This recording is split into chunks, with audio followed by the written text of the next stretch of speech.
నీతి, నిజాయితీ, నిర్భీతి ఏ మాత్రం కూడా తగ్గకుండా ఆయన తీసుకున్న నిర్ణయాలు అన్నీ కూడా ఈరోజు మనం మననం చేసుకుంటా ఉన్నాం. సినీ రంగంలో ఆయనే రాజు, రారాజు. 300 పాత్రల పైగా ఏ పాత్ర పోషించినా ఎన్టీ రామారావు గారికి ఎన్టీ రామారావు గారే సాటే. రాముడేసిన, భీముడేసిన, రావణాసురుడేసిన రామారావు గారిని ఆ పాత్రలో అటు సాంఘికం కావచ్చు, పౌరాణికం కావచ్చు, జానపదం కావచ్చు, ఏ పాత్రకు ఆ పాత్రే ఆయన సాటి, పోటీ. నిమ్మకూరులో పుట్టిన మహానుభావుడు.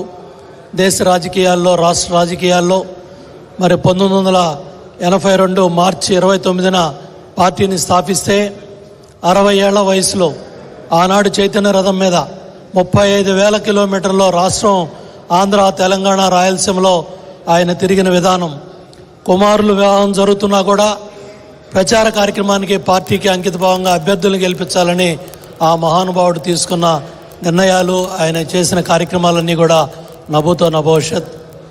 పార్టీ అధికారంలోకి వచ్చిన తర్వాత కూడా ఆ మహానుభావుడు తీసుకున్న అభివృద్ధి సంక్షేమ కార్యక్రమాలు, కిలో ₹2 కిలో బియ్యం కావచ్చు, మాండలిక వ్యవస్థ కావచ్చు, బీసీ రిజర్వేషన్ కావచ్చు, ఎస్టీ, ఎస్టీ రిజర్వేషన్ల పెంపు కావచ్చు, మహిళల రిజర్వేషన్లు కావచ్చు, పద్మావతి మహిళా యూనివర్సిటీ కావచ్చు, పొట్టి శ్రీరాములు తెలుగు విశ్వవిద్యాలయం కావచ్చు, నిమ్స్ని ఆ స్థాయికి పెంచడం కావచ్చు, సాగునీటి రంగంలో తెలుగుగంగ, మద్రాసుకు నీళ్లు, ఏదైతే తిరుమల, తిరుపతి, కాళహస్తి, రాయలసీమకి వాళ్ళ నీళ్ళు వచ్చినాయంటే ఆ తెలుగుగంగ పుణ్యం.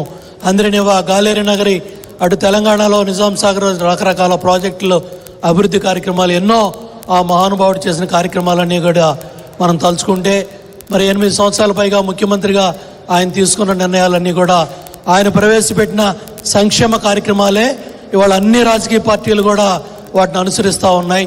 అదే ఆ మహానుభావుడు. మరి ఈ సమాజానికి పేదవాళ్లే దేవుళ్ళు, సమాజమే దేవాలయం అనే ఆ స్ఫూర్తినిచ్చిన మహానుభావుడు. ఆ మహానుభావుడు పుట్టినరోజు సందర్భంగా ఈరోజు మన అందరం కూడా ఆయన ఆలోచనల్ని, ఆయన స్ఫూర్తిని ముందుకు తీసుకొని ముందుకెళ్ళాలి. అదేవిధంగా చంద్రబాబు నాయుడు గారు మరి పార్టీ అధ్యక్షుడిగా, ముఖ్యమంత్రిగా మరి 9 సంవత్సరాలు ఉమ్మడి ఆంధ్రప్రదేశ్కి ఆ కార్యక్రమాలన్నీ ముందుకు తీసుకుపోవటం, రాష్ట్ర విభజన తర్వాత కూడా మళ్ళీ 5 సంవత్సరాలు అదే అభివృద్ధి సంక్షేమ కార్యక్రమాల్లో ముందుకెళ్ళటం. ఇప్పుడు అశోక్ బాబు గారు చెప్పినట్టు రేపు జూన్ 4న బ్రహ్మాండమైన మెజార్టీతో తెలుగుదేశం, బీజేపీ, అదేవిధంగా జనసేన కూటమి అధికారంలో రాబోతుంది.